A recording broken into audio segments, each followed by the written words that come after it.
importancia de ellos en la iglesia. Eh, Mencionamos que los dones espirituales y el carisma del Espíritu ha sido un movimiento que ha estado durante toda la historia de la iglesia. Yo les recomiendo el libro de Eddie Hyatt, que habla de 2000 años de Pentecostés o 2000 años del movimiento carismático. Ese libro es importante porque históricamente demuestra de que eh, al igual, al igual que el libro de Alfred von Hayek, también demuestra que los carismas del Espíritu estuvieron activos prácticamente durante los 2 primeros siglos, y luego empieza un sistema en la iglesia a través de los obispos que intentan menguar la participación de cristianos que tienen manifestaciones carismáticas, para que todo girase en torno a la estructura jerárquica que la iglesia iba adoptando en esos años. Por otro lado, eh, Eddie Hyatt menciona que los dones del Espíritu siguieron eh, funcionando a través de las otras estructuras de la iglesia. Entonces dejó de funcionar, podríamos decir, o el Espíritu decidió dejar de manifestarse de una manera menos activa que en las otras estructuras de la iglesia en la, eh, en la iglesia local, ¿no? En la modalidad. El espíritu, por otro lado, se manifestaba en las órdenes monásticas, en las nuevas estructuras que la iglesia estaba creando, y estas que servían como estructuras apostólicas, ¿no? De misión y de evangelización y de evangelismo.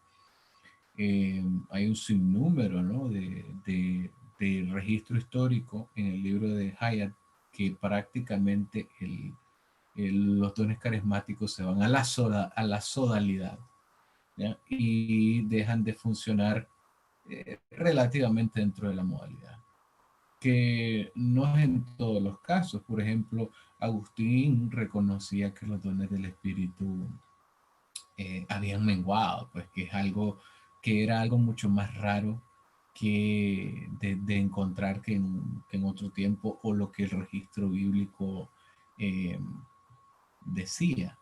Sin embargo, Agustín después se tuvo que retractar porque dentro de su sodalidad y dentro de la orden que él fundó, empezaron a manifestarse carismáticamente. Entonces Agustín tuvo que arrepentirse, cambió de posición y entendió que el espíritu prácticamente estaba abierto a las manifestaciones carismáticas, y, y, y, y eso prueba de que realmente la,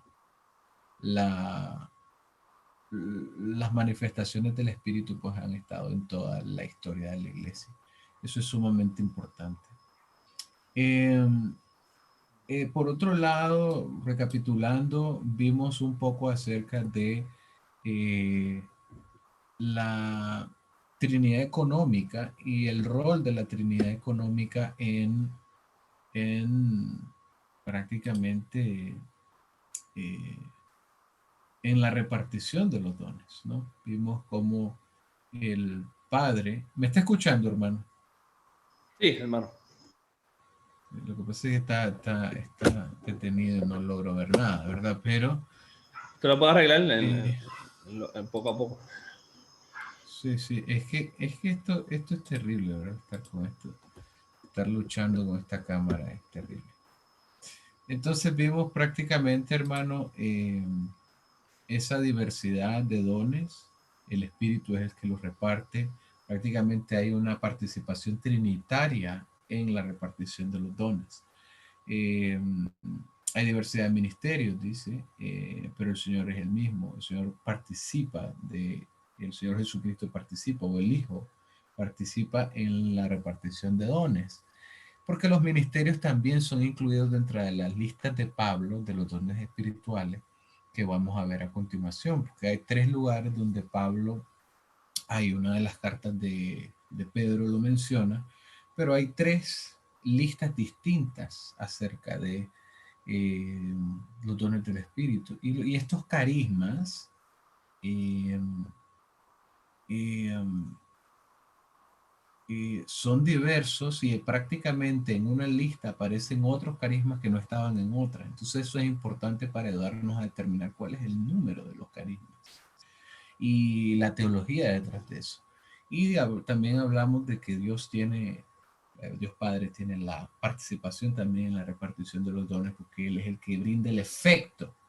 Dice, hay diversidad de operaciones, de energema, ¿ya? Pero Él es el que hace todas las cosas, el que efectúa todas las cosas.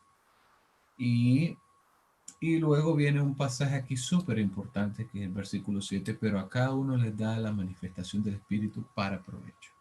Esta frase para provecho es súper importante, hermanos, porque nos ayuda a entender cuál es el objetivo de los dones espirituales. Prácticamente nosotros los protestantes, dentro de nuestra traducción bíblica de la Reina Valera, que viene el texto recibido, tenemos la frase para provecho hasta ahí. Sin embargo, dentro de la tradición cristiana y dentro de toda la historia de las traducciones, han habido traducciones y han habido manuscritos que incluyen la palabra para provecho o para utilidad común, ¿no? Para provecho común.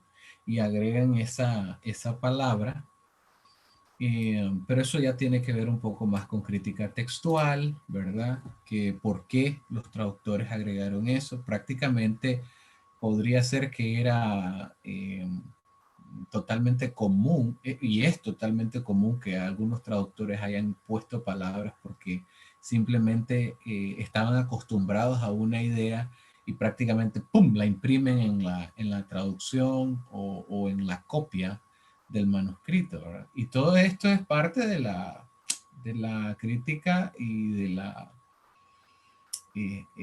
las traducciones y de la hermenéutica. El que traduce hace hermenéutica, ¿ya? Traducir los libros de la Biblia de un lenguaje a otro prácticamente me hace a mí tener que interpretar el texto, no solamente leerlo y traducirlo. Entonces, aquí es importante. Por otro lado, dentro de todo el texto de Primera de Corintios, se puede ver claramente que Pablo habla acerca de dones que son usados para la edificación del cuerpo de Cristo, usados para la edificación de la iglesia, y habla de dones que son para edificación personal. Entonces, definitivamente, esa palabra, aunque la hayan agregado ya como parte de la traducción o como parte simplemente del traductor, ¡pum!, puso ahí porque ya entendía y esa era su interpretación. Básicamente esa diferencia no hace ninguna mella en la crítica textual de la Biblia, prácticamente está de acuerdo con todo el contexto de la Biblia, pues. El tema de hoy es cómo, eh, cómo identificar los dones. Luego yo quisiera proponerle, hermano, cómo desarrollarlos, que ese es otro tema, ¿ya? Uno, cómo identificarlos. Dos, cómo desarrollarlos. Amén. Para empezar hoy me gustaría hablar de dos cosas. El primero es la palabra carisma o don, ¿verdad? Que la Reina Valera lo traduce como don, pero don realmente viene de la palabra carisma. Caris o caris, la palabra caris o charis, significa en español gracia, ¿no? O sea, que es un don, que es un regalo.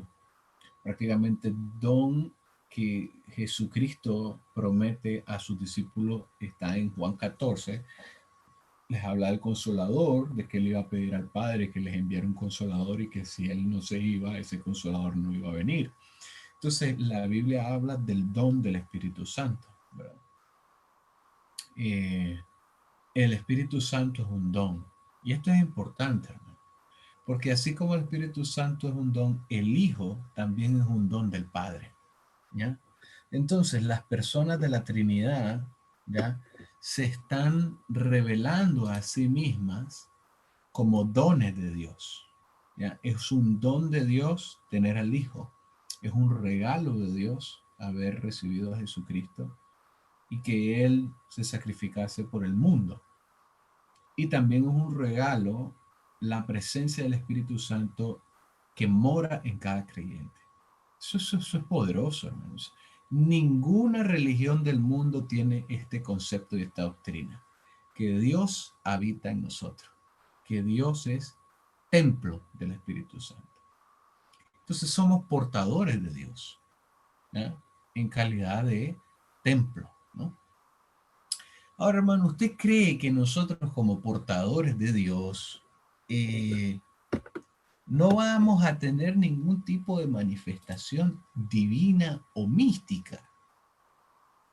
O sea, a mí me parece ridículo pensar de que el Dios eterno, por medio de su espíritu, habita en cada creyente, pero que eso no tenga ninguna manifestación en el mundo.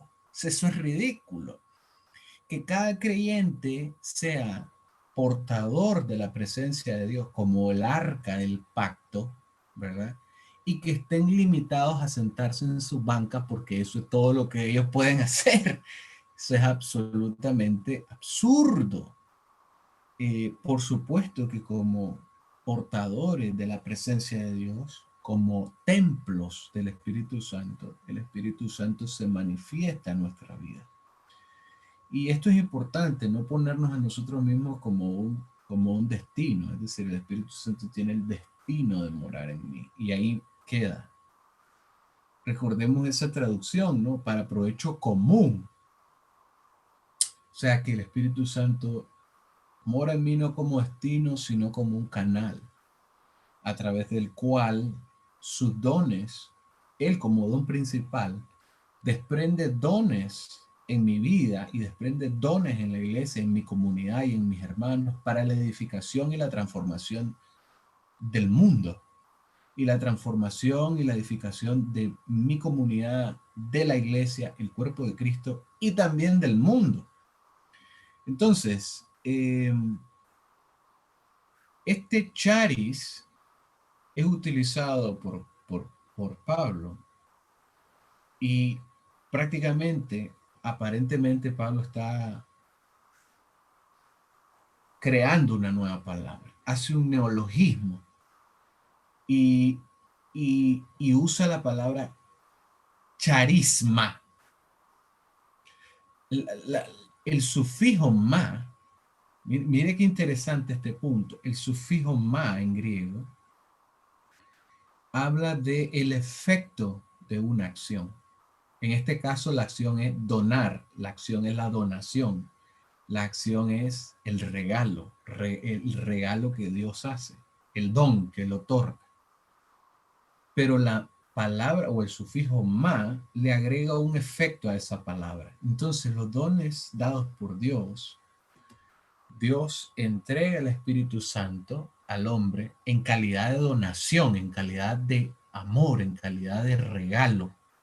Y el Espíritu Santo viene a morar en nosotros. Pero una vez que mora en nosotros, empieza a producir un efecto. Y ya no es un charis, simplemente un regalo ahora es un charisma. Algo que tiene efecto en mi vida cuando me toca. Algo que tiene un efecto en mi comunidad, ¿ya? Tiene un efecto del hecho de haber sido donado y de yo haberlo recibido. Entonces, hermanos, esto nos ayuda a entender de que son totalmente válidas estas manifestaciones espirituales. Eso nos ayuda a entender entonces que el Espíritu Santo no es algo abstracto que yo puedo manipular, decir que tengo o no tengo. Entonces significa que esto es algo real que el Señor, al darnos, tiene una relación conmigo y con los demás. Como dice el hermano Yusef, operativa. O sea, Claro, o sea, tiene un efecto en el mundo, ¿verdad? Y no es algo, hermano, no es un poder, no es porque los que creyeron en que era un poder eran gente pagana, pues, o sea, como en el caso de Simón el mago, ¿verdad? Quería comprar este poder por dinero y creía que era un poder, ¿verdad? Una fuerza impersonal, y no es así, es la tercera persona de la Trinidad, ¿ya? Estoy tratando de conectar esta bendita cámara. ¿Qué problema? Pues yo creo que lo voy a dejar así, ¿verdad? Para no quiero... La pregunta la hago ahora grabando. ¿Cuál es entonces la razón por la cual Dios nos da este regalo de ser partícipes de esto? Ya, la razón principal por la que Dios regala el Espíritu Santo, de la misma manera como Él regala a Cristo y dio a Cristo, es por amor, básicamente por amor al hombre, ¿no? Por amor a la humanidad. Y Jesucristo, ¿verdad? Promete el Espíritu Santo que proviene tanto del Padre como de Él, ¿no? Esto es importante, la procesión del Espíritu Santo también proviene de Jesucristo mismo. Entonces, es dado en calidad de amor, es dado en calidad de, como dijo Jesucristo, es necesario que yo me vaya. Porque si yo no me voy, no van a tener consolador. O sea, prácticamente es un no estarán solos. Estaré con vosotros hasta el fin del mundo. O sea, Jesucristo lógicamente no está aquí presencialmente como lo estuvo en Israel durante ese tiempo, ¿no? Durante el tiempo de su ministerio. Está aquí, por supuesto, a través de su espíritu. Entonces, la razón por la que él dona es porque prácticamente a través del espíritu nos son dadas habilidades y capacidades para ponerlas en práctica para la edificación de la iglesia, para la edificación de su cuerpo y para la edificación del mundo y la transformación del mundo. Qué torta. Entonces, yo voy a tratar de conectar esto de nuevo. ¿Qué tal? La gran pregunta del millón, ¿verdad? Es ¿cómo identificamos tus dones? Bueno, una de las primeras cosas que tenemos que hacer es identificar cuáles son los dones del Espíritu. Entonces, los dones del Espíritu, esto por supuesto está en 1 Corintios 12 y habla de varios dones.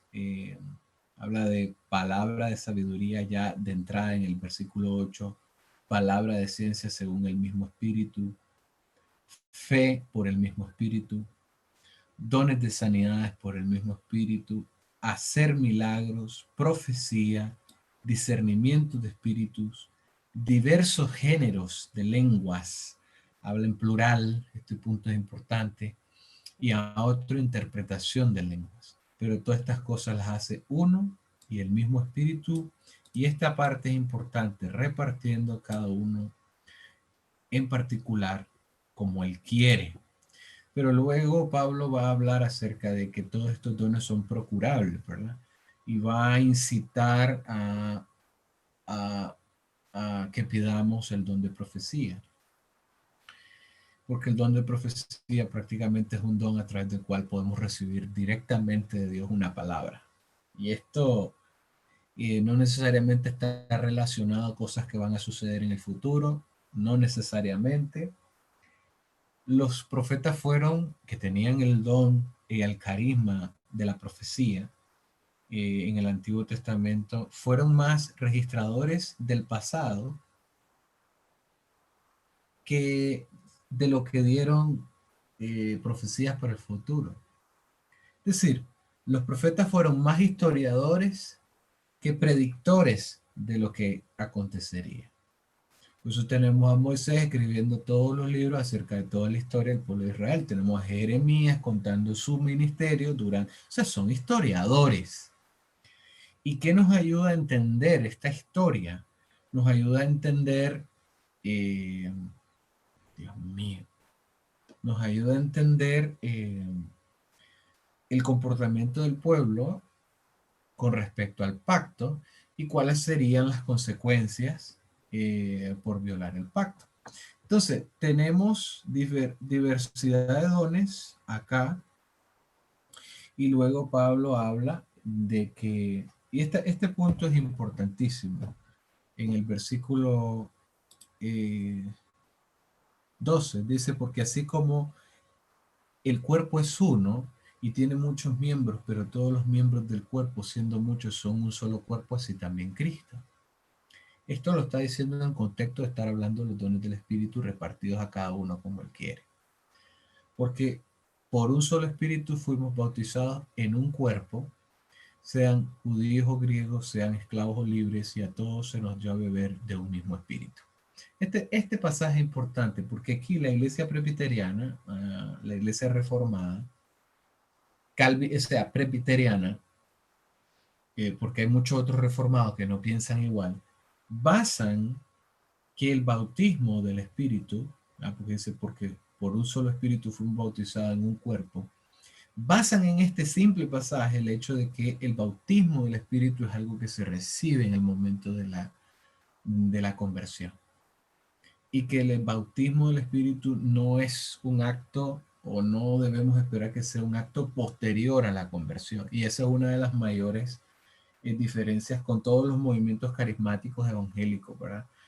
Los carismáticos y los evangélicos que son carismáticos creen de que el bautismo del Espíritu Santo es un evento, un acontecimiento que sucede separado de la conversión, es otro acontecimiento.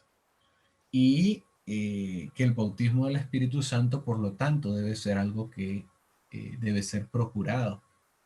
Esto es importante, hermano. ¿Por qué? Porque en la Biblia se registra que cuando hay un bautismo del Espíritu Santo y habla de que las personas o los creyentes, ciertos creyentes fueron bautizados por el Espíritu, tenían una manifestación carismática de alguna manera. Unos hablaban en lengua, otros profetizaban, ¿ya? Entonces esto es importante porque hay una conexión entre el bautismo del Espíritu Santo y la manifestación carismática, ¿ya? Entonces, los pentecostales y todos los movimientos carismáticos, uno, creen que es un evento separado, y dos, creen que el bautismo está ligado a una manifestación del Espíritu. Y algunos que son más cerrados dicen, tiene que ser el don de lengua. Realmente, para seguir la posición presbiteriana tendríamos que preguntarnos y hacer muchas preguntas. Si es cierto que Dios nos bautiza en el momento de la conversión, ¿por qué le pregunta a Pablo a los gentiles en hebreo, en Hechos 19? ¿Recibiste el bautismo del Espíritu Santo cuando creísteis? ¿Ya? O sea, si nosotros damos por sentado, basando aquí en este pasaje, de que el momento del bautismo, ese es el momento, perdón, el momento de la conversión es el momento del bautismo del Espíritu Santo, entonces tendríamos que hacernos la pregunta, ¿por qué Pablo, en la iglesia primitiva, les hace una pregunta retórica? ¿Recibieron el bautismo del Espíritu Santo cuando creyeron? O sea, si eso ya está dado por sentado, ¿por qué Pablo está haciendo esta pregunta? ¿Ya? Y eso fortalece. Sí, hermano, me iba a hacer una pregunta. Eso no, eso no está, eso no fue Pedro también, que él también hace esa pregunta a unos romanos. Sí, o sea, hay dos casos, ¿verdad? El caso Bueno, Cornelio, que es el caso de Pedro, pero el caso de Pablo en Hechos 19, creo que aquí está, en Hechos 19.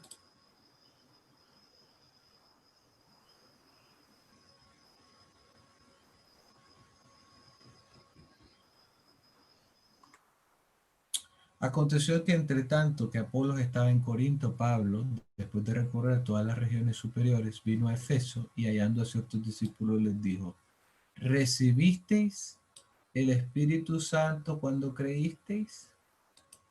Y ellos le dijeron, ni siquiera hemos oído si hay Espíritu Santo.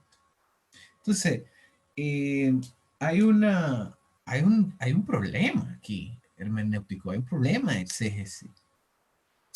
Si nosotros creemos de que el bautismo del Espíritu Santo es en el momento de la conversión, esta gente ya ha creído, ya se ha convertido. Ahí mismo ¿Ya? lo dice. Ahí mismo lo dice.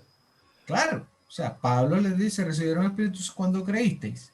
¿Y por qué Pablo les hace esta pregunta? Porque Pablo no está dando por sentado que el momento de la conversión es el momento del bautismo. Exacto. En el 4 dice, Juan bautizó con bautismo de arrepentimiento, diciendo que al pueblo que creyesen en aquel día vendrían después de esto de él. Esto es en Jesús el Cristo. Fueron bautizados en el nombre del Señor Jesús y habiéndole impuesto las manos, vino sobre el Espíritu Santo. Ok. Y hablaban en lenguas y profetizaban.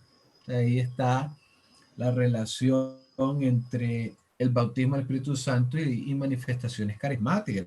Es decir, se le fueron entregados dones de lengua y dones de profecía a estos hermanos en Efeso.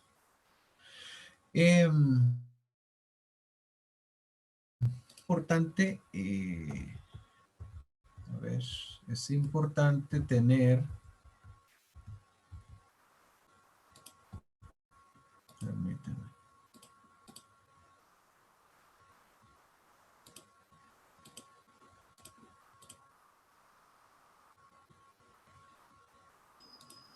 Hermano, una pregunta. Sí, sí. Entonces, se dice, y yo pienso que correctamente, que estos carismas, esta manifestación carismática, como la de lengua, tiene que ver mucho con la unidad, confirmación de la unidad en Cristo. ¿Por qué eso no es, por qué eso no es, por qué eso no es todo entonces? Porque yo me he puesto a pensar y yo, eso es cierto. Incluso quienes dicen entonces que eso no hace falta hoy en día están diciendo que estamos unidos, lo cual no necesariamente es cierto, pero además de eso, ¿qué podemos, no sé si eso forme parte de la presentación en un futuro? Sí, la unidad es súper importante, ¿verdad? Agustín habla de Pentecostés eh, y hace un análisis numérico, porque Pentecostés, eh, la fiesta de Pentecostés es una fiesta que está basada, su nombre está basado en números. ¿Ya? Pente es 50, Pentecostés significa 50 días. Y la fiesta de Shavuot habla de 7, entonces la fiesta de las semanas. O sea que es la misma fiesta, nada más que una está en hebreo, la otra está en griego. Entonces, eh,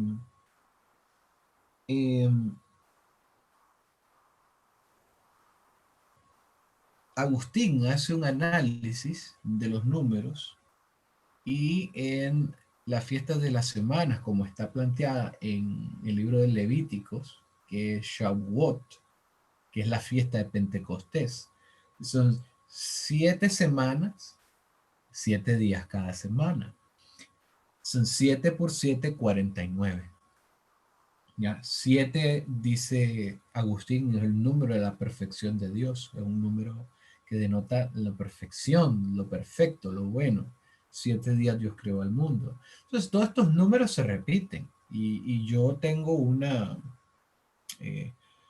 teología acerca de la expresión bíblica y la interpretación de los números y el uso de los números y las matemáticas en la Biblia, ¿verdad? Entonces, Agustín hace lo mismo, es decir, esta tradición de analizar los números no es algo nuevo. Entonces, desde los padres de la iglesia se está analizando esto y lo que dice Agustín es que de estas 7 semanas, ya de 7 días cada una suman o multiplica, producen 49 días. Pero Dios le agrega el 1, el número de la unidad para sumar 50. Y en Pentecostés dice, están todos unidos, unánimes, juntos. Entonces, el punto de la unidad es un punto súper importante para disfrutar la fiesta de Pentecostés. Hay una unidad, dice San Agustín, el número de la unidad que completa esa fiesta y en la que es derramada el Espíritu Santo. Sin embargo, hermano, los dones del Espíritu no son para la unidad de la iglesia. No es eso lo que dice el texto en 1 Corintios 12:7.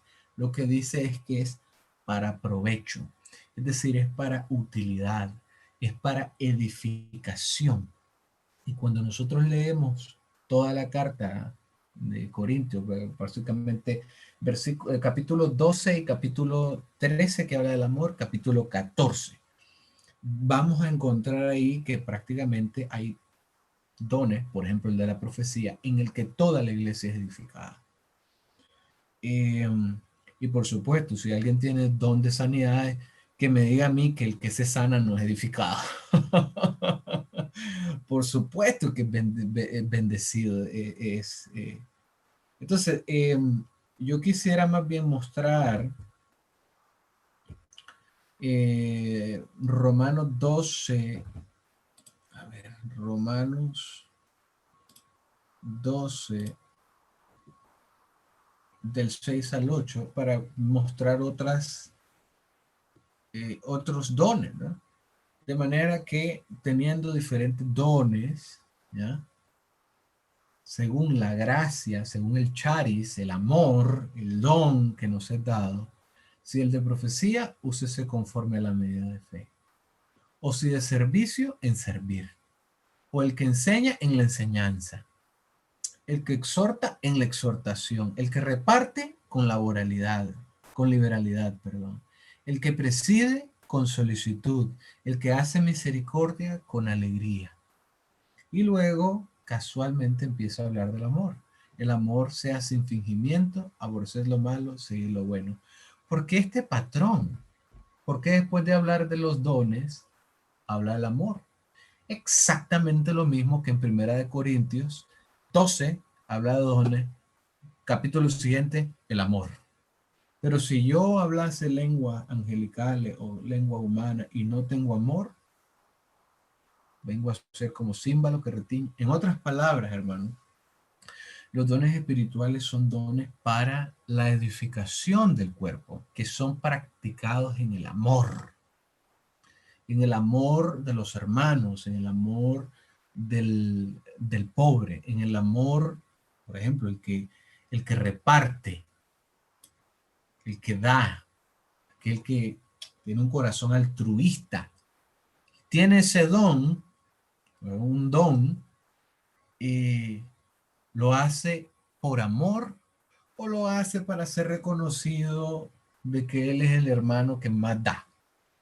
O sea, no puede ser algo que esté centrado en nosotros, tiene que ser espontáneamente y sinceramente una expresión de amor. No, claro. Sí, no, bueno, eso fue la muerte de Ananías y Zafira, ¿verdad? Exactamente, dar por Claro, todos hacer, estaban, por hacerse ver los que daban. Wow. claro, todos estaban dando de manera liberal, como liberalidad. Aquí esta palabra puede interpretarse de dos maneras. Liberalidad es sin coacción. Y la segunda interpretación es libremente y espontáneamente y abundantemente. ¿Ya? Puede entregar libremente. Esta misma palabra, ¿verdad? Es utilizada o esta misma traducción de la palabra liberalidad es utilizada en el Antiguo Testamento cuando Dios les dice y les habla de las leyes de la liberación de los esclavos y habla casualmente en el año del jubileo, que son el año del jubileo, son 50 años. O sea, mire qué lindo, o sea, que la Biblia está conectada de una manera hermosa. 50 años el jubileo de la misma manera que Pentecostés es 50 días.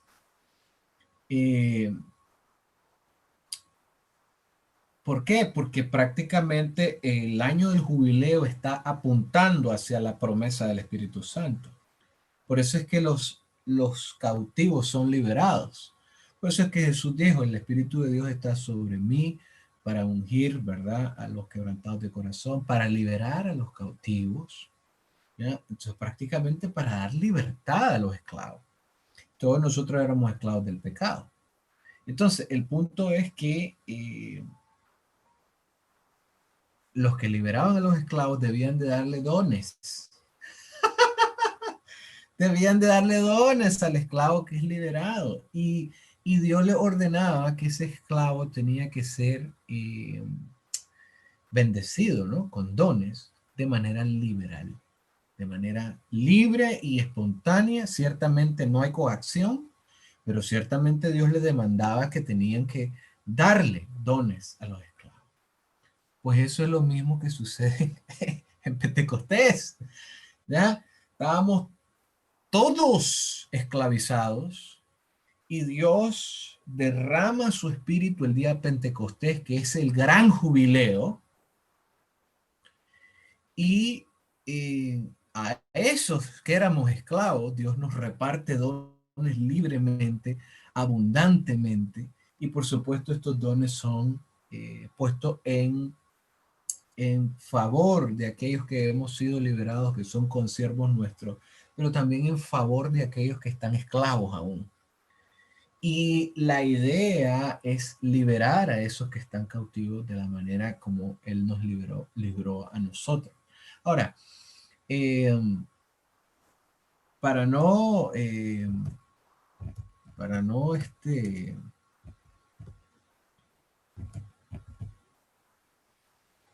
atrasar mucho el tema, porque queremos abordar este punto, aquí menciona otros dones al final del capítulo 12, ¿verdad? Vosotros pues sois el cuerpo de Cristo y cada uno miembro en particular. Lógicamente está hablando del cuerpo de Cristo y esta alegoría, me gusta eso cuando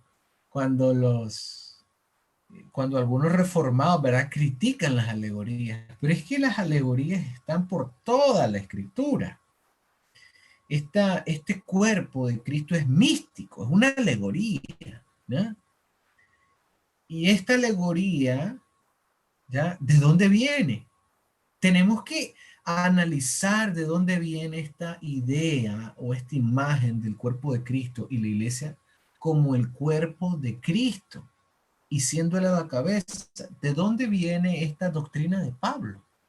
Porque ciertamente los musulmanes nos critican mucho a los cristianos, porque dice que Pablo inventó el cristianismo. Un momento. O sea, entonces lo que están criticando de Pablo es de dónde sacó todas esas doctrinas Pablo. Si no están en el cuerpo común de la religión judaica, entonces si eso no viene del judaísmo, ¿de dónde lo heredó el cristianismo? Y esa es una muy buena pregunta. Yo también le haría a Pablo esa pregunta. Si yo hubiese sido su discípulo, hermano Pablo, eso que usted dice que somos un cuerpo, ¿usted me puede mostrar en las escrituras cómo eso es cierto? Es simple. Así como demandamos que los hermanos sean bíblicos, pues Pablo tenía que ser también bíblico y apegado a la escritura. O sea, Pablo está sacando esto de Jacob. Esto es lindo, hermano. Esto que le voy a decir es hermoso. Pablo está sacando de Jacob esto, ¿ya? Que Jacob suplanta a Esaú, ¿ya? Y se viste de Esaú. Se pone piel de ovejas. Su cuerpo, ¿ya?, es vestido como Esaú. Esaú, ¿verdad?, que Edom, en la escritura, en toda el desarrollo de las naciones y la herencia de las naciones, o sea, que Esaú es el padre de Edom, y en Edom hay un juego de palabras con Adán. aquel que vende su primogenitura por un plato de lentejas, ¿verdad? Por un potaje rojo. Adán, el que es rojizo de su sangre, ¿no? Entonces hay un juego de palabras en el que Pablo, ¿verdad? Pablo está diciendo que Jacob va a suplantar a ese para llevarse la bendición de la primogenitura y en otras palabras, para ser el pueblo de Dios. En otras palabras, la iglesia. ¿Ya? Pero este Jacob no llega como Jacob, ni se presenta como Jacob, se presenta como Esaú. Es Jacob, pero llega vestido de Esaú. Huele a Esaú. Isaac, su padre, sí, y lo toca. Sí, este es Esaú, pero habla como Jacob, ¿verdad? Habla como Jacob. Es la revelación de la iglesia, ¿verdad? El verdadero Israel. Jacob representando a Cristo vestido de las pieles de Edom, que son todas las naciones, que son gentes de toda tribu, pueblo, lengua y nación que vienen a ser Cristo, ¿verdad? Vestido de estas naciones, que vienen a ser parte de su cuerpo. Y Jacob en sí mismo está representando a Israel, ¿verdad? Que se arropa de las ropas de Esaú. Entonces, este cuerpo es una mezcla de judíos con puertorriqueños, nicaragüenses, dominicanos. O sea, y esa figura del cuerpo, de un solo cuerpo unido, está en Jacob vistiéndose de Esaú.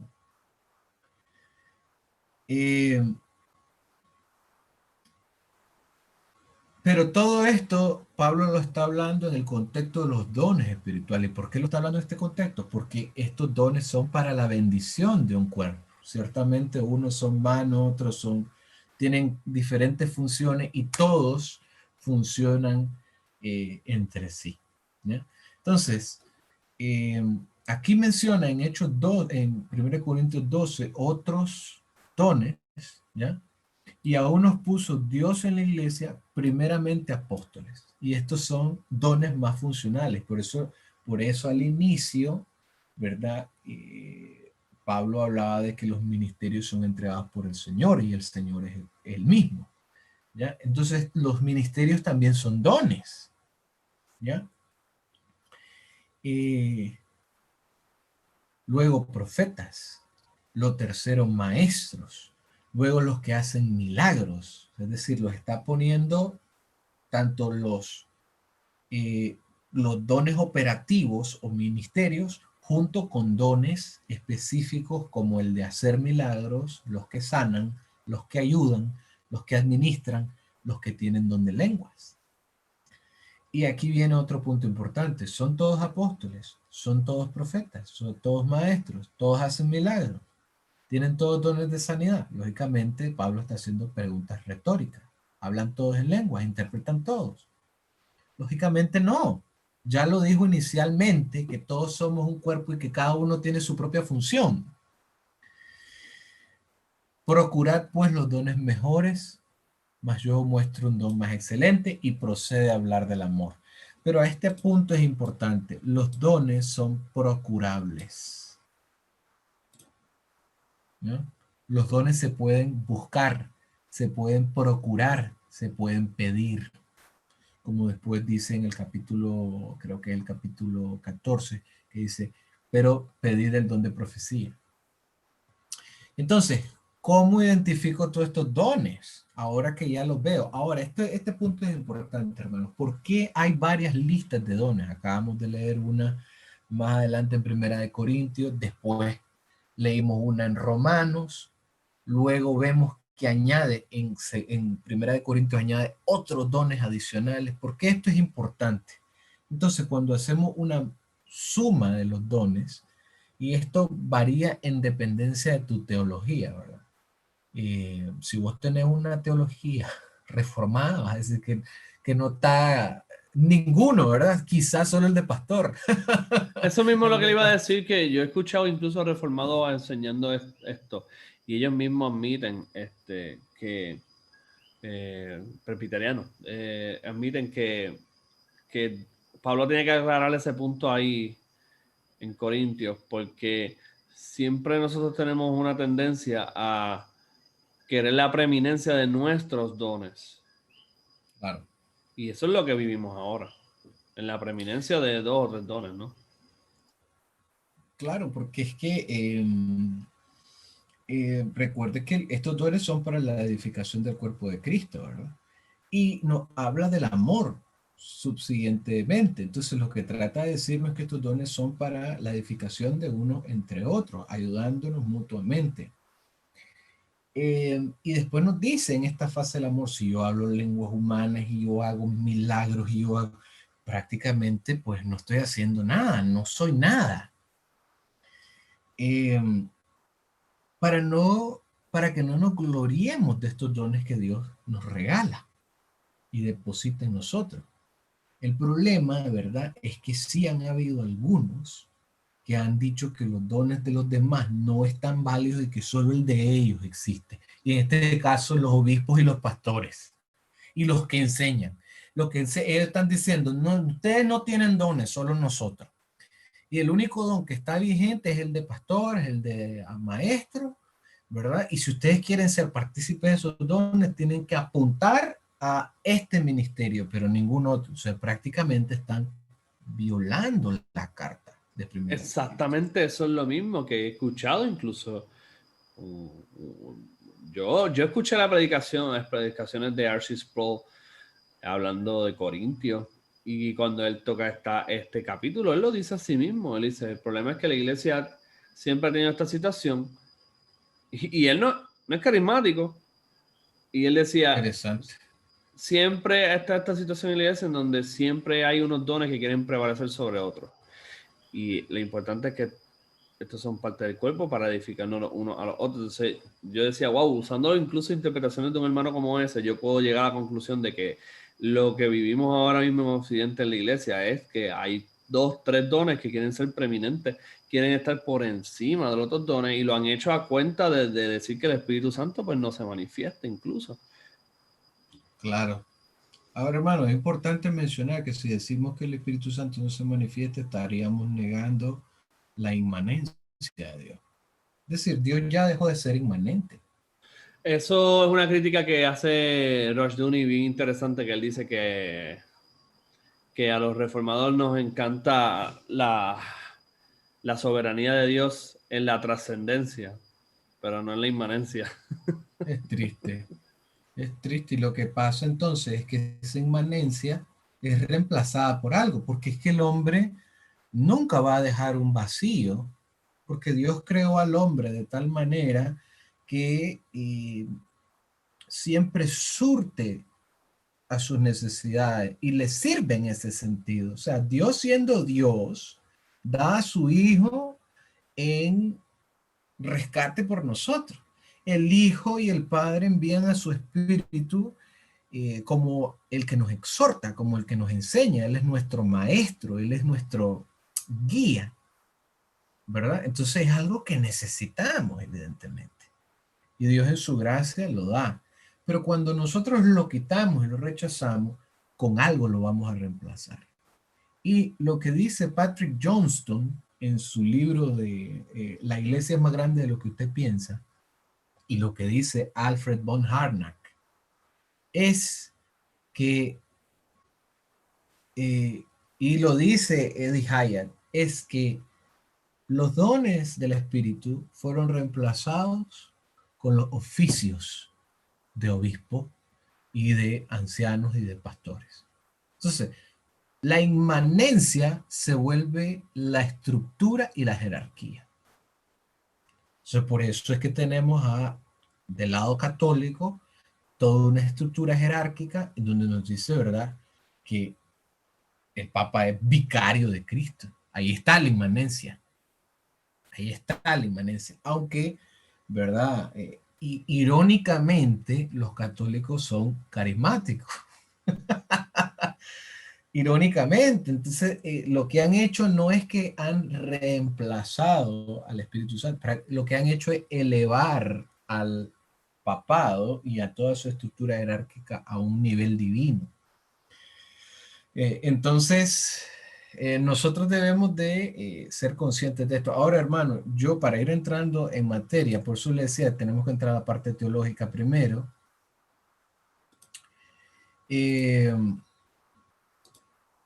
Quisiera que analicemos la vida de Bernabé, porque quisiera mostrar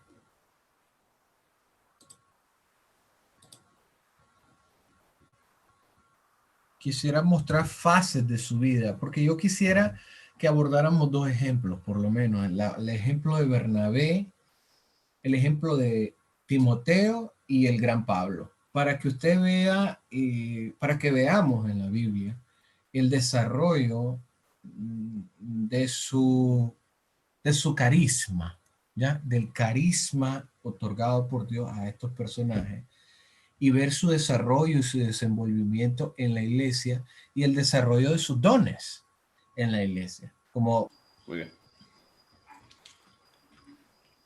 Entonces, como estábamos diciendo, a mí me gustaría mostrar 3 ejemplos, ¿verdad? Quizás hoy no los vamos a ver todos, ¿verdad? Quizás hoy solo vamos a ver a Bernabé, pero es importante ver estos casos para ir identificando los dones en cada uno de estos personajes, cómo son descubiertos y cómo son puestos en práctica, son desarrollados hasta llegar a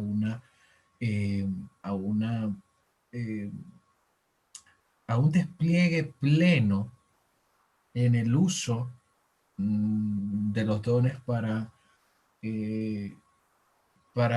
el bien común de la iglesia y de la comunidad e inclusive del mundo y el alcance que tiene.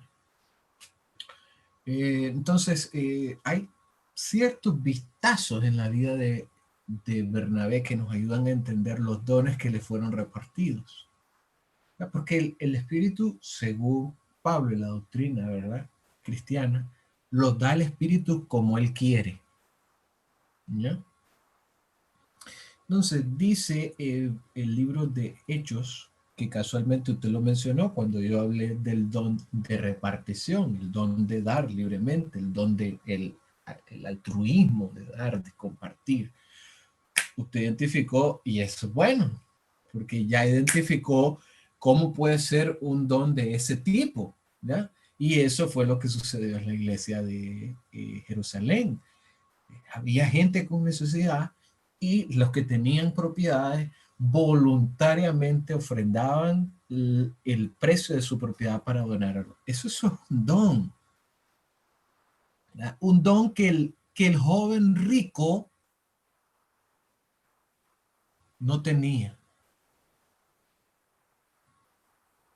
¿Ya?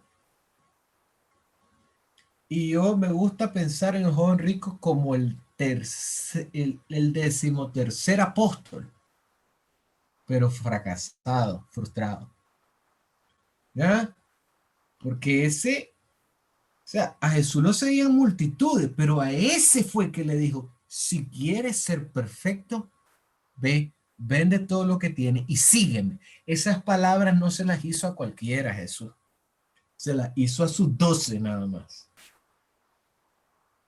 Y la reacción, ¿verdad?, del joven rico fue irse entristecido porque tenía muchos dones, tenía muchas propiedades, mucha riqueza.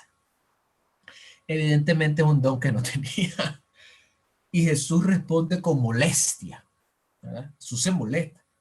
O sea, es más fácil que entre un rico, es más fácil que entre un camello en el ojo de una aguja que entre un rico en el reino de los cielos. O sea, se molesta abiertamente Jesús acerca de un llamado no atendido. Y esto, hermano, quizás nos va a servir para nuestra conversación siguiente.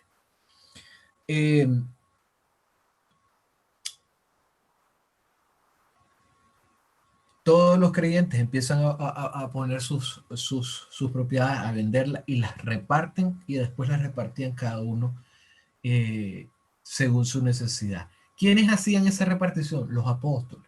Los apóstoles tenían que hacer esa repartición. Y se los ponía a los pies de los apóstoles y se repartía a cada uno según su necesidad. Entonces José, a quienes los hijos, a quien los apóstoles pusieron por sobrenombre Bernabé, se llamaba José. Este punto es importante. Él no es Bernabé. A él le decían Bernabé, pero no es Bernabé. Él se llama José. ¿Y por qué este punto es importante? Porque después da la traducción de ese sobrenombre, que traducido es hijo de consolación. Pero cuando uno lee, ¿verdad? La traducción hebrea de este texto es Bar Naví. Naví es profeta, Okay. hijo de profeta. O sea que podemos decir que las profecías no siempre son, a veces sí son de consolación entonces a los hijos del Señor. Es que definitivamente, es que esa consolación es parte de todo el carisma profético, ¿verdad? El carisma profético tiene tanto eh, este, este énfasis en escribir historia, como tiene énfasis en predecir futuro, como tiene énfasis en enseñar, exhortar, consolar, ¿no? Entonces, la traducción española ahí fue hijo de consolación, pero realmente Bernabé viene de Barnabí, que es hijo de profeta. Okay. En otras palabras, esta palabra y esta expresión la hemos venido hablando en los últimos días, ¿no? Cuando hablamos de las sodalidades y las bandas de profetas, los hijos de los profetas. Es decir, la conexión de este sobrenombre a este José, realmente se le está aplicando un título que se les daba a los que pertenecían a las bandas de profetas. Interesante. O sea que probablemente y muy seguramente, que después lo vamos a ver más adelante, Bernabé tenía un don profético y don de profecía. Eso me recuerda, hermano, que por ejemplo, el apóstol Juan, cuando escribe Apocalipsis, irónicamente la gente hoy lo ve como un libro para asustarte y era lo contrario. Él lo que quería era consolación. Qué lindo eso que acabas de decir, hermano. Qué lindo, claro. O sea, es que no nos ponemos a pensar en esas cosas. La escatología es una escatología, como es de victoria, entonces nos da consolación, porque la victoria al final la vamos a obtener. ¿Ya? Entonces,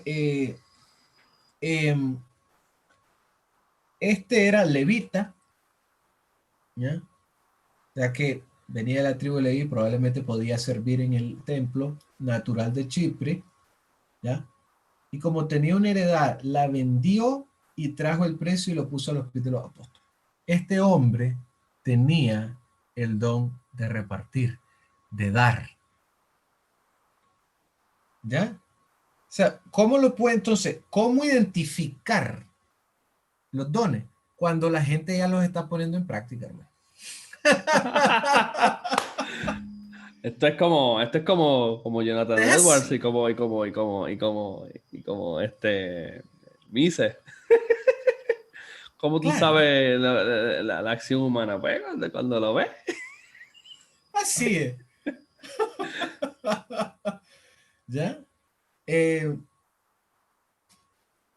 La gente, como es un don espontáneo del espíritu, la gente es impulsada a hacer cosas.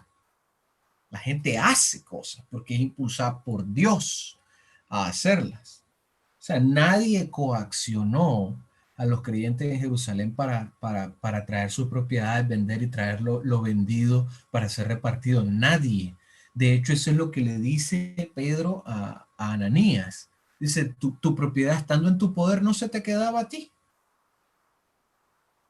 ¿Por qué le mientes al Espíritu Santo? De otras palabras, es juzgado no porque él no quiso darlo todo. No, ese era su problema. Y si quería quedárselo todo, también era su problema.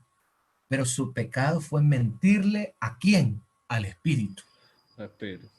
decir que tienes un don que no tienes y dártelas de que, wow. Claro, aparentar un don que, por favor. Mejor hubiera dicho él, Ananías, yo no tengo ese don. Yo tengo otro don, que es, qué sé yo, me gusta enseñar, qué sé yo, o a mí me gusta administrar, ¿ya? Porque soy tan bueno en la finanza que me gusta la administración. ¿En qué puedo servir? Pero no me vengas a decir aquí que vas a donar y que es mentira.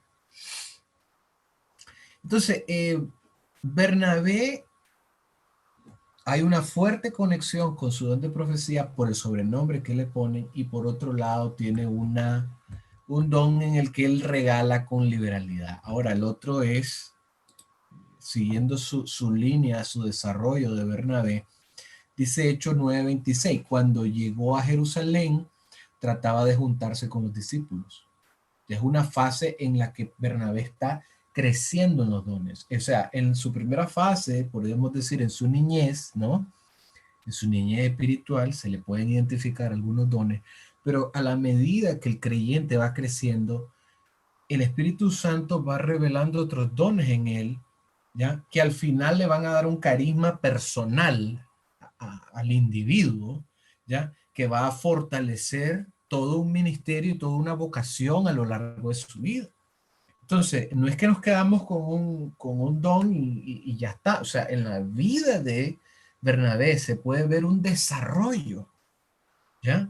Dice, cuando llegó a Jerusalén trataba de juntarse con los discípulos, pero todos le tenían miedo no creyendo que fuese discípulo. Está hablando de Pablo. ¿Verdad? Pablo, el que andaba asesinando cristianos, de repente se convierte y nadie quería juntarse. Entonces Bernabé, tomándole, lo trajo a los apóstoles y les contó cómo Saulo había visto en el camino al Señor, el cual le había hablado, y cómo en Damasco había hablado valerosamente en el nombre de Jesús, y estaba con ellos en Jerusalén y entraba y salía. ¿Qué sucede aquí? Este punto es importante, porque los otros hermanos dudaban del espíritu de Saúl, perdón, de Saulo. Dudaban de que fuese un verdadero convertido, un verdadero hermano. Probablemente este viene aquí a espiar, quiere identificar quiénes somos los cristianos y nos quiere pasar la cuenta a toditos, nos va a poner en una lista y nos llamábamos. ¿Ya? Entonces, pero se ve que Bernabé puede identificar en Pablo que no es un falso hermano, que no es un falso discípulo. Y esto es un don. Ahora, usted que ha leído sobre los dones, ¿cuál le parece que se puede ver en Bernabé que él es chispa, pum, capta? Ese discernimiento. Discernimiento de espíritu.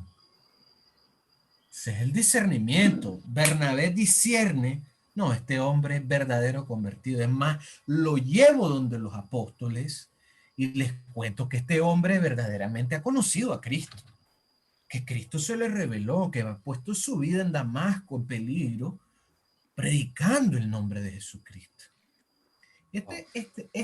Esto fortalece nuestra tesis de que Bernabé probablemente tenía el don de profecía, porque el don de profecía y el don de discernimiento de espíritu generalmente están juntos.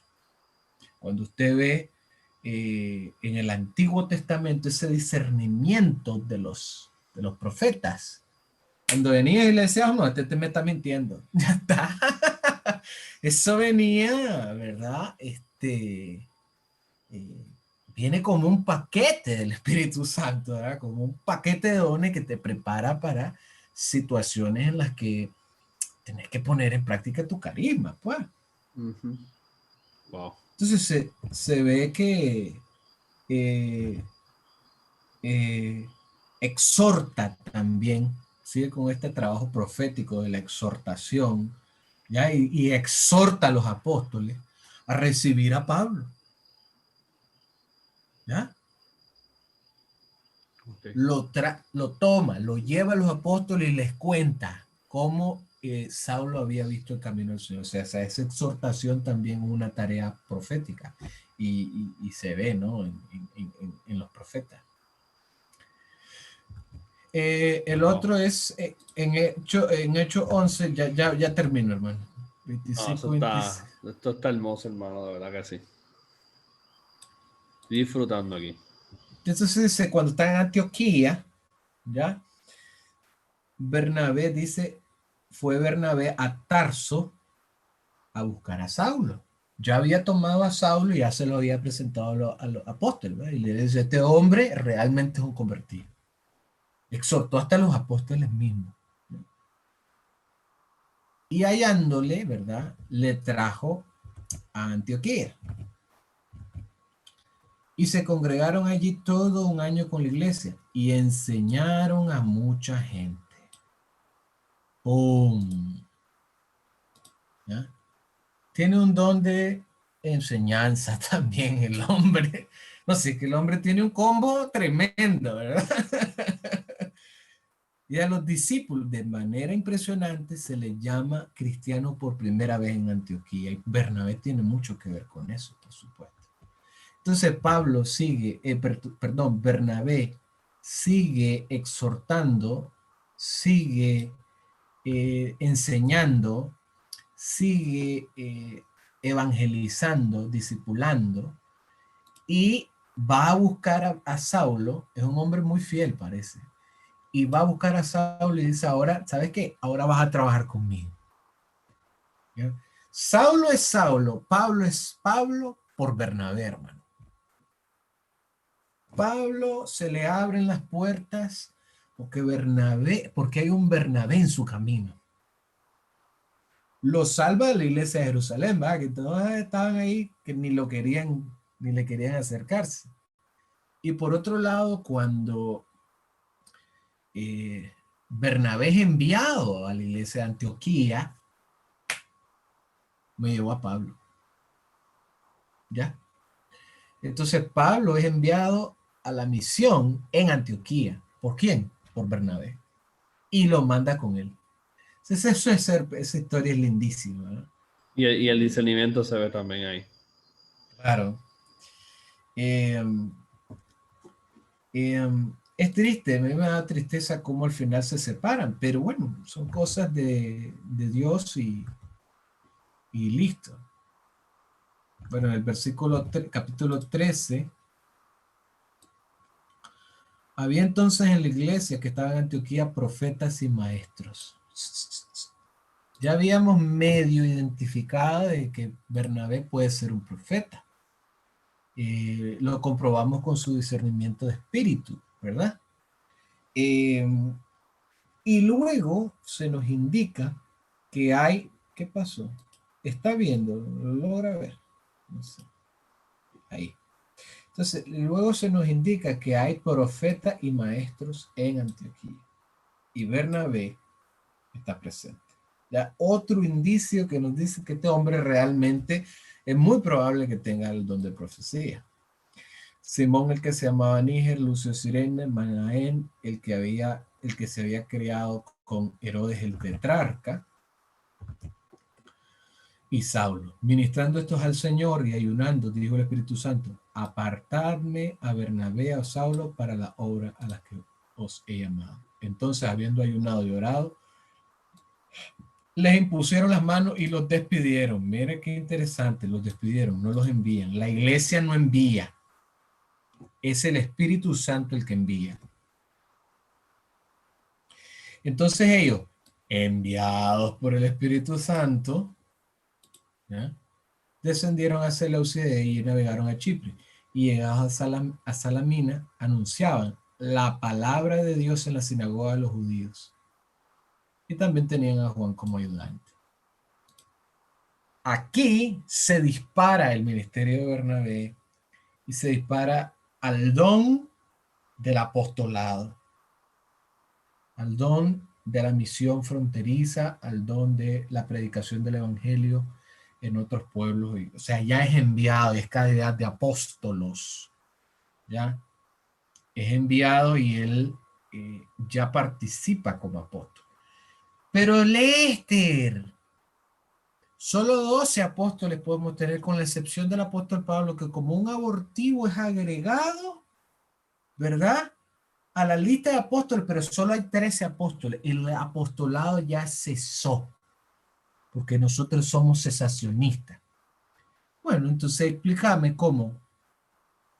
Hechos 14:14 dice, cuando lo oyeron los apóstoles Bernabé y Pablo. Explíqueme entonces, mi estimado, cómo el Espíritu Santo está diciendo en Hechos 14:14 que Bernabé es un apóstol. Si solo hay 12 según usted y solo el único que es la excepción es Pablo. Es que ahí se me quedan, hermano, que no me saben ni qué responder, ¿ya? Es que Pablo tiene un tipo de apostolado, Bernabé tiene otro tipo de... Wow. O sea, me han dicho las cosas más ridículas. O sea, ellos allá hicieron una eisegesis de que ahí hay dos tipos de apostolado en un mismo versículo cuando el nombre está aplicado a los dos. O sea, hay que inventársela para poder negar que el apostolado es un don activo y que estaba disponible para otros hermanos durante este tiempo y que sigue disponible hasta el día de hoy. Wow. Esto no tiene que ver con la fijación que tenemos. Se me olvidó la palabra que usaron los otros días los hermanos Perks y demás que hablamos la otra vez aquí, que tenemos con Pablo. O sea, casi vemos a Pablo como un Jesús que no fallaba. Agiografía, ¿no? Ajá. Repítame la palabra. Agiografía. Agiografía. Eso es para que quede grabado. Porque, por ejemplo, cuando ellos se separan, ¿por qué se asume que entonces el malo es Bernabé? Y es una pregunta genuina, porque en verdad no me recuerdo. De verdad no me recuerdo, ¿sabes? ¿Por qué se asume que Pablo? Porque el autor se enfoca en Pablo, entonces significa que Pablo era inmaculado o algo así. No sé si veo lo que quiero traer. Sí, claro. Lo que pasa, hermano, es que estamos en una cultura del showman. Estamos en la cultura del influencer. ¿Ya? Estamos en la cultura del que brilla, ¿me entiendes? Y más en la tradición evangélica, quizás en la tradición protestante, presbiteriana, quizás eso y no tanto, pero aunque hay figuras de presbiterianos, por ejemplo, Sproul era una figura que, por favor, aunque yo considero a Sproul un hombre maravilloso, pues, en su ministerio, un hombre que me ha edificado mucho en mi vida y me sigue edificando hasta el día de hoy. Otras cosas que no las compro, pues, simplemente, por ejemplo, su cesacionismo no lo compro. Pero esa es una cultura, hermano, de tener nuestro centro en una sola persona, en un solo ministerio. Si usted lee el libro de Tesalonicenses, quiero ver. ¿Quién escribe la carta de Tesalonicenses?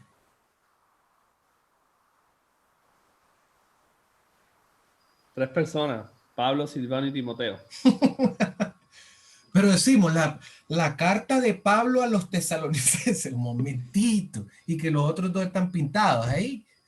Parece. Wow. Pablo, Silvano y Timoteo a la iglesia de los tesalonicenses. Wow. Los tres escriben. Y luego en el capítulo 2, cuando Pablo está hablando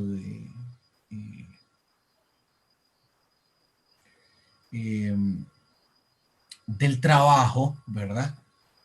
Él dice, porque vosotros mismos sabéis, hermanos, que nuestra, está hablando en plural, nuestra visita a vosotros no resultó vana, pues habiendo antes padecido y siendo ultrajado en Filipos, como sabéis, tuvimos, en plural, de nuevo en nuestro Dios para anunciaros, en plural, el evangelio de Dios en medio de gran oposición.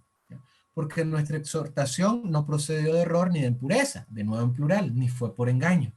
sino que fuimos, plural, aprobados por Dios para que se nos confiase el evangelio. Así hablamos, plural, no como para agradar a los hombres, sino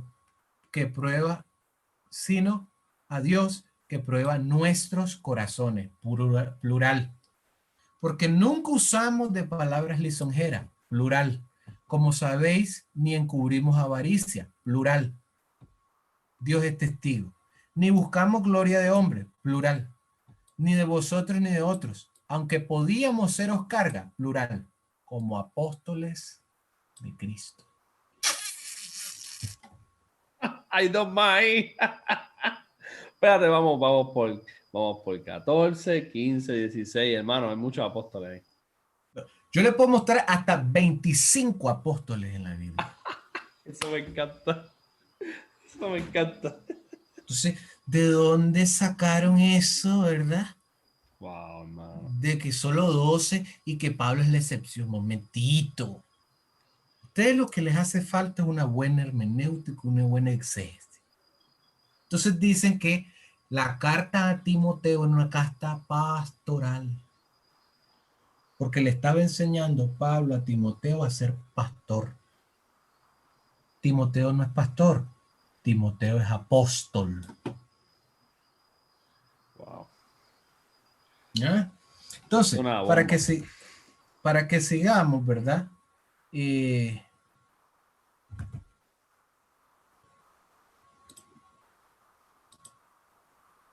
Terminemos ya de una vez con Bernabé. Me gusta Bernabé. Dice, Pablo se separa de Bernabé y comienza su segundo viaje.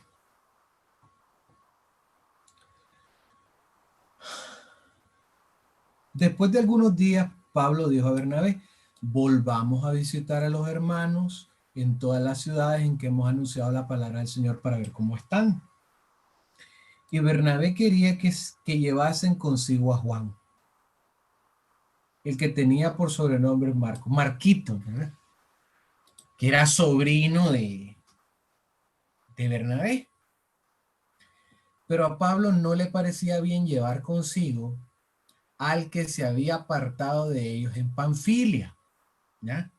O sea, los abandonó, ¿verdad? Se separó de su equipo misionero y no había ido con ellos a la obra. Y hubo tal desacuerdo entre ellos que se separaron uno del otro. Tomando Bernabé a Marcos, navegó a Chipre.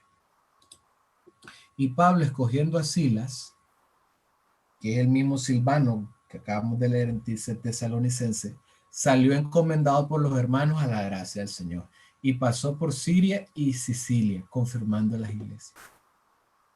Bernabé toma a Marcos, se separa. Aquí hay un don. Bernabé tiene misericordia. El don de misericordia, donde realmente él sabe que Marcos falló, sabe que los abandonó, pero aún así le dice a Pablo, Pablo, llevemos a Marco, llevemos a Juan. No lo quiero llevar porque ese nos abandonó. Y dice que el desacuerdo entre ellos fue tal que se separaron. ¿Por qué juzgo que Bernabé tenía razón? Porque Pablo luego, no me recuerdo ahorita la carta. Voy a ver si la puedo encontrar. Pero bueno, Pablo en una de sus cartas manda a pedir a Marcos porque dice, me es de mucho provecho, me es muy útil. Sí, probablemente este equipo no se hubiese separado.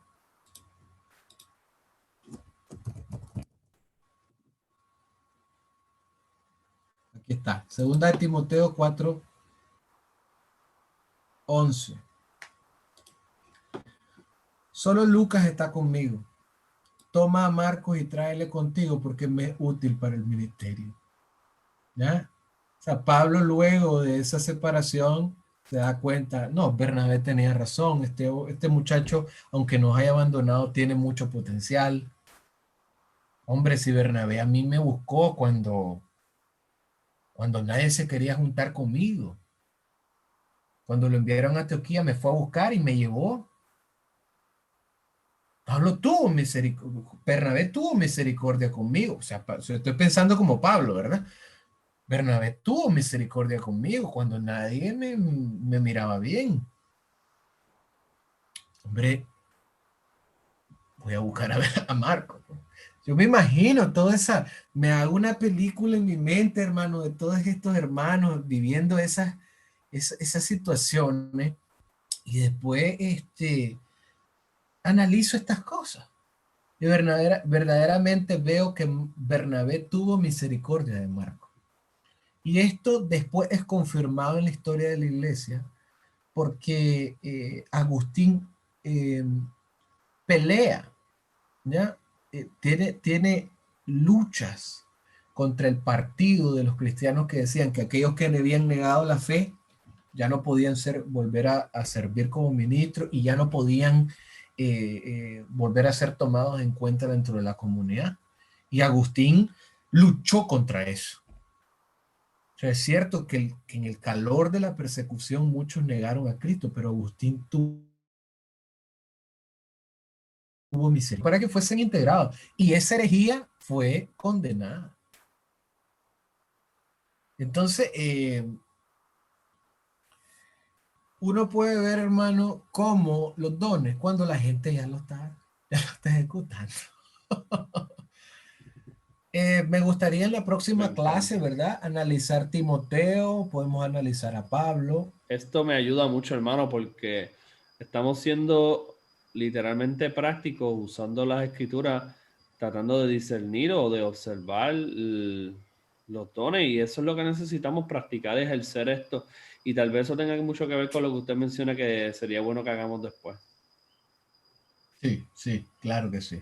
Entonces, si no tiene otra pregunta, hermano, pues podemos finalizar, ¿verdad? Bueno, no, bueno, por ahora, ¿verdad? Hasta ahora no, Cualquier cosa, usted me manda por el chat y podemos exacto. conversar ahí. Claro que sí, claro que sí. Hermano, estoy bien agradecido. Esto es un regalo, esto es un don. Esto es un carisma del Señor, acercarnos a las escrituras así. De verdad que gracias. Estoy bien, bien contento. Amén, amén. Para servirle, hermano. Espero que, de verdad que en mi corazón lo único que espero es que estas charlas, ¿verdad? No sean una pérdida de tiempo para ustedes. No, claro que no. Tacho, no. Para nada, hermano. Excelente.